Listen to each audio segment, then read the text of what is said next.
warahmatullahi wabarakatuh. Selamat datang Wanda ucapkan untuk teman-teman semua yang baru saja mampir di channel Wanda Andita. Dan selamat datang kembali untuk teman-teman semua yang sudah sering mampir ke channel Wanda. Jangan lupa untuk di-subscribe dulu ya teman-teman. Seperti kata pepatah, tak kenal maka tak sayang maka tak arufan. Perkenalkan, nama aku Wanda Andita Putri. Teman-teman semua bisa manggil aku dengan sebutan Wanda. Video ini Wanda buat untuk memenuhi tugas mata kuliah Sejarah Sastra Indonesia dengan dosen pengampu Ibu Dr. Yeni Hayati M. Hum. Jika di video sebelumnya kita membahas tentang analisis karya sastra angkatan Balai Pustaka, kali ini kita akan membahas analisis unsur intrinsik dan ekstrinsik dari karya sastra angkatan Pujangga Baru. Karya sastra yang akan Wanda analisis saat ini berupa puisi, yaitu puisi Bukan Beta Bijak Berperi karya Rustam Effendi.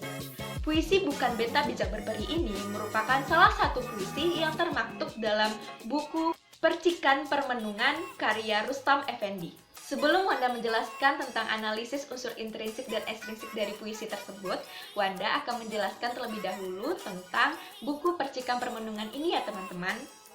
Buku Percikan Permenungan karya Rustam Effendi ini ditulis pada tahun 1925-an. Menurut catatan penulisnya, pada saat itu penjajah Belanda sangat kejam dan sangat ketat melakukan penangkapan demi penangkapan. Sehingga ungkapan dalam puisi pada masa itu kurang bebas. Padahal puisi-puisi pada masa itu berupaya menyampaikan hasutan tentang kemerdekaan.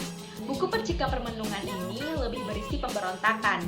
Pada saat masyarakat masih menggandrungi pantun dengan aturan terikat, muncullah puisi-puisi karya Rustam Effendi sebagai sebuah pemberontakan yang halus. Pasti teman-teman semua udah pada kepo nih, seperti apa sih puisi dari Rustam Effendi dengan judul Bukan Beta Bijak Berperi ini? Kita baca sama-sama yuk teman-teman. Check it out! Bukan Beta Bijak Berperi karya Rustam Effendi. Bukan beta bijak berperi, pandai mengubah madahan syair. Bukan beta budak negeri, mesti menurut undangan mair. Syarat-syarat saya mungkiri, untayan rangkaian seloka lama, beta buang, beta singkiri. Sebab laguku menurut Sukma. Susah sungguh saya sampaikan degap-degupan di dalam kalbu. Lemah laun lagu dengungan, matnya digamat rasain waktu. Sering saya susah sesaat, sebab madahan tidak nak datang. Sering saya sulit mendekat, sebab terkurung lukisan mama. Bukan beta bijak berlagu, dapat melemah bingkaian pantun. Bukan beta berbuat baru, hanya mendengar bisikan aum. Nah teman-teman, itu dia puisi Bukan Beta Bijak Berperi karya Rustam Effendi. Gimana? Syarat akan makna kan teman-teman? Kita lanjut ke videonya ya. Inilah saatnya kita membahas tentang unsur intrinsik puisi Bukan Beta Bijak Berperi karya Rustam Effendi. Check it out! Unsur intrinsik yang pertama adalah tipografi. Puisi Bukan Beta Bijak Berperi ini memiliki tipografi yang teratur. Hal ini dikarenakan puisi ini memiliki jumlah suku kata yang sama, yaitu sekitar 8-12 suku kata. Selain itu, puisi ini juga memiliki jumlah kata yang tidak berbeda jauh dan persamaan bunyi yang serupa. Hal tersebut dimaksud agar irama dan rimanya menjadi teratur dan semakin indah untuk diperdengarkan dan dinikmati oleh pembaca. Yang kedua adalah diksi. Diksi yang digunakan dalam puisi Bukan Beta Bijak Berperi ini telah disesuaikan dengan rimanya teman-teman. Sehingga puisi ini mengambil sebagian diksi dari bahasa daerah dan bahasa Indonesia. Rustam Effendi ini termasuk dalam angkatan Pujangga Baru, sehingga karyanya lebih dinamis yang dapat menjadikan rimanya sesuai dan menjadikan puisinya sangat indah. Akan tetapi, diksi yang diambil dari bahasa daerah tersebut kurang familiar di kalangan pembaca yang masih awam, sehingga akan merasa kesulitan dalam menafsirkan makna dan amanat dari puisi tersebut. Nah, kira-kira kata-kata apa aja sih yang sulit dipahami dari puisi tersebut? Ini dia teman-teman. Yang pertama adalah kata berperi. Berperi itu maknanya adalah berkata. Yang kedua, madahan. Madahan berarti pujian. Yang ketiga ada mair. Mair artinya maut atau kematian. Keempat, ada seloka. Seloka itu adalah jenis puisi yang mengandung sindiran atau ajaran. Yang keempat, ada singkiri, yang berarti menghindari. Yang kelima, laun, yang berarti pelan-pelan, perlahan, dan lambat. Yang keenam, ada mat, yang berarti irama. Yang ketujuh, ada gamat, yang berarti berlagu atau melagukan. Dan yang kedelapan, ada mamang, yang artinya peribahasa yang mengandung nasihat, bingung, dan ketakutan. Unsur intrinsik yang ketiga adalah gaya bahasa atau majas. Majas yang dipergunakan dalam puisi Bukan Beta Bijak Berperi ini ada 3 teman-teman. Yang pertama adalah majas personifikasi yang terdapat pada lirik berikut ini. Sering saya sulit mendekat sebab terkurung lukisan mamang. Pada lirik ini seolah-olah lukisan dapat melakukan pekerjaan manusia, yaitu mengurung. Nah, selanjutnya terdapat pada lirik berikut ini. Bukan beta berbuat baru, hanya mendengar bisikan alun. Pada lirik ini seolah-olah alun dapat melakukan pekerjaan manusia, yaitu berbisik. Nah, majas yang kedua adalah hiperbola, yang terdapat pada lirik berikut ini. Bukan beta budak negeri, mesti menurut undangan mair. Pada lirik ini terkesan dilebih-lebihkan teman-teman, yaitu pada kata budak. Nah, yang ketiga adalah majas repetisi. Terdapat pengulangan kata pada kata bukan beta pada bait pertama dan kata sering saya pada bait keempat. Nah, unsur intrinsik yang keempat adalah imaji. Imaji atau pencitraan yang muncul pada puisi ini adalah imaji pendengaran atau auditif teman-teman, seperti yang terdapat pada baris puisi berikut ini. Ada 3 nih. Yang pertama, lemah laun lagu dengungan. Kedua, matnya digamat rasain waktu. Yang ketiga, hanya mendengar bisikan alun. Nah, untuk unsur intrinsik yang kelima adalah rima. Puisi Bukan Beta Bijak Berperi ini menggunakan 3 macam rima. Yang pertama adalah rima tak sempurna, yaitu persamaan bunyi yang terdapat pada sebagian suku kata terakhir, seperti yang terdapat pada bait pertama ini. Bukan beta bijak berperi, pandai mengubah madahan syair. Bukan beta budak negeri, mesti menurut undangan mair. Nah, rima yang kedua adalah rima tertutup, yaitu persamaan bunyi yang terdapat pada suku kata tertutup atau konsonan, seperti yang terdapat pada bait keempat berikut ini. Sering saya susah sesaat, sebab madahan tidak nak datang.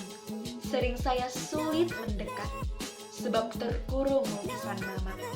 Nah, rima yang ketiga adalah rima sejajar, yaitu persamaan bunyi yang berbentuk sebuah kata yang dipakai berulang-ulang pada lirik puisi yang mengandung kesejajaran maksud, seperti yang terdapat pada bait pertama, yaitu kata bukan beta. Untuk unsur intrinsik yang keenam adalah tema. Tema pada puisi Bukan Beta Bijak Berperi ini adalah kemerdekaan atau kebebasan berekspresi dan mengeluarkan pendapat dalam berkarya melalui sastra. Yang ketujuh adalah rasa. Pilihan kata, majas, pencitraan, dan tipografi yang sengaja digunakan dalam puisi ini secara jelas menunjukkan perasaan pemberontakan secara halus terhadap peraturan yang mengikat pada masa itu. Rustam Effendi mencoba menceritakan keadaan pada masa itu ke dalam puisi yang mana sebenarnya tidak ingin terikat pada aturan membuat puisi, melainkan ia mendobrak dengan membuat puisi berdasarkan aturan syair dan pantun, sehingga puisi ini berrima AB-AB seperti pantun. Unsur intrinsik yang kedelapan adalah amanat. Berdasarkan analisis yang Wanda lakukan, puisi Bukan Beta Bijak Berperi ini memiliki 4 amanat. Yang pertama, dalam puisi ini, pengarang ingin menyampaikan bahwa kita sebagai manusia hendaknya bersikap merdeka dan berani untuk mengubah sesuatu. Dan aturan yang mengekang bukanlah halangan, tetapi suatu cobaan yang harus kita hadapi. Yang kedua, jika kita ingin menulis puisi, maka turutilah kata hati kita dan tuangkanlah dalam kata-kata yang indah dan bermakna.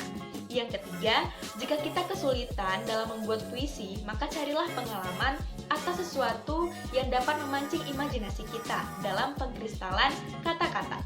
Dan yang keempat adalah dalam membuat suatu karya sastra harus memerlukan suatu proses. Oke, unsur intrinsik yang kesembilan adalah makna puisi. Dalam puisi Bukan Beta Bijak Berperi ini dapat diketahui bahwa penulis merasa bahwa ia bukanlah orang yang hebat dan ia tidak ingin seperti budak negeri yang selalu tunduk pada peraturan orang lain termasuk penjajah. Ia mempunyai rangkaian slokalama dan ingin menyusun karya baru sesuai dengan kata hatinya meskipun kesulitan dan kemudahan tak kunjung datang. Namun, ia mengakui bahwa dirinya bukanlah orang yang pandai melakukan pantun. Ia hanya ingin mendengarkan bisikan dari dirinya sendiri dan orang-orang sekitarnya yang ingin membebaskan diri dari keterbelengguan segala hal. Oke teman-teman, itu dia tadi unsur intrinsik dari puisi Bukan Beta Bijak Berperi. Sekarang kita langsung masuk ke unsur ekstrinsiknya ya teman-teman. Cikidang! Unsur ekstrinsik yang pertama adalah unsur biografi pengarang. Rustam Effendi. Siapa sih yang gak kenal Rustam Effendi? Rustam Effendi adalah seorang sastrawan humanis asal Minangkabau yang lahir di Kota Padang pada tanggal 13 Mei 1903. Kepiawaiannya dalam bermain dan meramu kata-kata semangat terhadap perlawanan yang ditunjukkannya kepada Belanda dituangkannya dalam bentuk sajak dan drama yang membuat suatu gaya baru pada dunia sastra. Pada masa awal kepengarangannya, Rustam Effendi sering menggunakan nama-nama samaran seperti Rantai Emas, Rahasia Emas, dan Rangkayo Elok. Sejak kecil, Rustam sudah menunjukkan gelagat tertarik pada dunia sastra. Terbukti saat dirinya mengemukakan cita-citanya, yaitu berkeinginan memperbarui sandiwara yang saat itu masih bersifat komedi Stambul. Ketertarikannya pada dunia sastra sering dituangkan dalam bentuk sastra Melayu seperti hikayat, syair, pantun, dan talibun. Tak hanya piawai dalam meracik kata, Rustam dikenal gigih dan piawai dalam memperjuangkan nasib bangsa Indonesia. Tercatat, Rustam merupakan orang pertama Hindia Belanda yang menjadi anggota parlemen Belanda. Sebelum pergi ke Belanda, Rustam mendirikan sekolah partikelir yang diberi nama Adabiah di Kota Padang. Sebagai kepala sekolah, ia merasa memiliki kemerdekaan untuk berbuat, sehingga ketika ia menjadi kepala sekolah, ia juga terjun ke dunia politik dan aktif menulis. Unsur ekstrinsik yang kedua adalah unsur kondisi sosial masyarakat. Kondisi sosial masyarakat pada saat itu sangat terikat dan terkekang dengan aturan yang dibuat oleh penjajah Belanda. Penjajah Belanda sangat kejam dan sangat ketat, sehingga sering melakukan penangkapan demi penangkapan.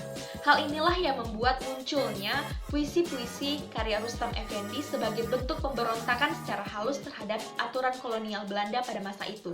Salah satunya adalah puisi Bukan Beta Bijak Berperi. Unsur ekstrinsik yang ketiga adalah unsur nilai.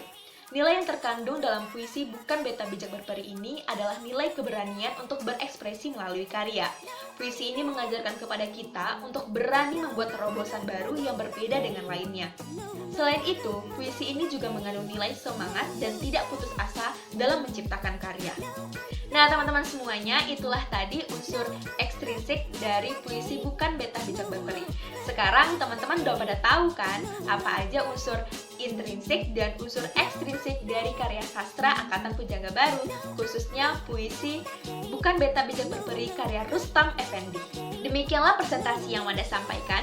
Terima kasih atas segala perhatian dan mohon maaf atas segala kekurangan. Jangan lupa untuk di-subscribe, di-like, dan di-komen ya teman-teman. Jika video ini bermanfaat, silakan di-share ke teman-teman yang lain. Akhir kata, wassalamualaikum warahmatullahi wabarakatuh. Sampai jumpa, salam literasi. Muah.